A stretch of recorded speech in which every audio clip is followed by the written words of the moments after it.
Channel को subscribe करें और बेल आइकन को भी दबाएं ताकि मेरी आने वाली वीडियो की नोटिफिकेशन आपको मिलती रहे।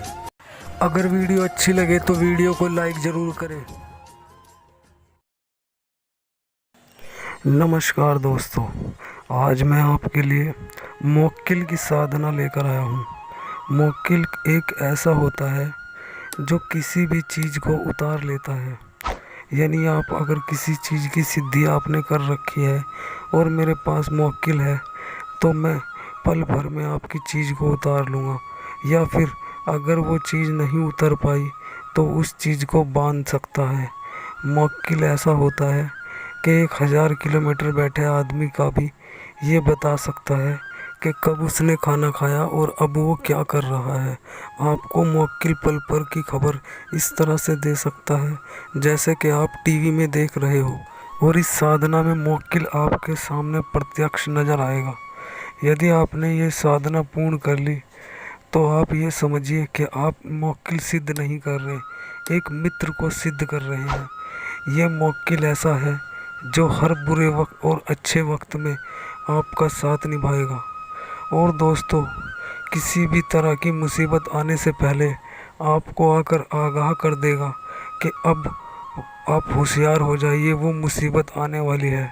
दोस्तों, इस मौक्किल की बिना मर्जी के आपको कोई भूत प्रेत आदि छू भी नहीं सकता, और यहाँ तक कि आपके परिवार को भी कोई भूत प्रेत आदि छू नहीं सकता। यह मौक्किल ऐसा होता है कि यदि आप पर किसी ने आघात करने की कोशिश की तो ये आपके किसी भी प्रकार का कार्य कहे बिना ये खुद ही उसे जवाब दे देता है। एक बार की बात है दोस्तों, जब मेरे एक मित्र ने इस मौक्किल की साधना की तो उनका कहना था कि जैसे ही उन्हें साधना करते हुए 15 दिन बीत गए तो उन्हें साधना का कोई अनुभव नहीं हुआ। उन्हें ऐसा लगा जैसे कुछ हो ही नहीं रहा है। तो वो मुझसे कहने लगे कि मुझे कुछ भी नहीं नज़र आ रहा है। तो मैंने फिर उनको कहा कि धीरज रखो, साधना गुरु जी ने बताई है तो सफल ही होगी। तो दोस्तों, उनका कहना था कि 20 दिन के बाद उनको पूरे कमरे में आवाज़ें सुनाई देनी शुरू हो गई। ऐसा लगने लगा जैसे उनका कहना था, ऐसा लग रहा था जैसे कि बिल्कुल कोई चीज़ मेरे कान के पास आकर चिल्ला रही है। तो दोस्तों, धीरे धीरे उनकी साधना अपनी मंजिल की तरफ बढ़ती रही और उनकी साधना को 30 दिन बीत गए। तो 30 दिन के बीतने के बाद उन्हें ऐसा नज़र आने लगा कि जैसे कि कोई उनके घर के दरवाजे पीट रहा है और बचाओ बचाओ चिल्ला रहा है। तो उनकी पत्नी भी चिल्लाने लगी कि ज़रा बाहर जाकर देखिए क्या हो रहा है। तो फिर उन्हें अपने गुरु का कहा याद आया कि कुछ भी हो जाए पर घेरे से बाहर नहीं निकलना है। दोस्तों, हम सुरक्षा घेरा किस लिए बनाते हैं कि यदि देवता हमारी परीक्षा के लिए आ जाए या किसी और को भेज दे तो हम उस घेरे के अंदर रहेंगे तो देवता हमारा कुछ भी नुकसान नहीं कर सकता। यदि कोई भूत प्रेत भी आपका यदि कोई साधना कर रहे हैं और साधना के मंत्र के प्रभाव से कोई भूत प्रेत भी चला आता है जो आपको परेशान करना शुरू कर देता है, तो दोस्तों, साधना करना इतना आसान नहीं होता। यदि आप किसी देवता का आवाहन कर रहे हैं और उस मंत्र के बीच में यदि कोई बाहरी शक्ति आ जाए जैसे कोई भूत प्रेत आदि, तो वो आपकी साधना में विघ्न डाल सकता है। तो दोस्तों, इसलिए रक्षा घेरा और सुरक्षा मंत्र और आसन जाप को पढ़ा जाता है। दोस्तों, अगर आप ये साधना करना चाहते हैं तो मैं आपको इसकी पूर्ण विधि भी बताऊंगा, लेकिन अब आप ये जान लीजिए कि ये साधना जब उन्होंने की और उनका 40वां दिन था तो उन्होंने 40वें दिन मंत्र को जापना शुरू कर दिया। तो जैसे ही उन्होंने मंत्र जापना शुरू किया और रक्षा घेरा बनाया तो उनके सामने एक इंसान प्रकट हुआ और कहने लगा कि तुमने एक बहुत बड़ी गलती कर दी है और यह साधना में विघ्न डल गया है। अब यह साधना पूर्ण नहीं होगी और तुम्हारी मौत निश्चित है। तो दोस्तों, उस समय उन्होंने घबराए नहीं और सिर्फ अपने मंत्र की तरफ ध्यान दिया।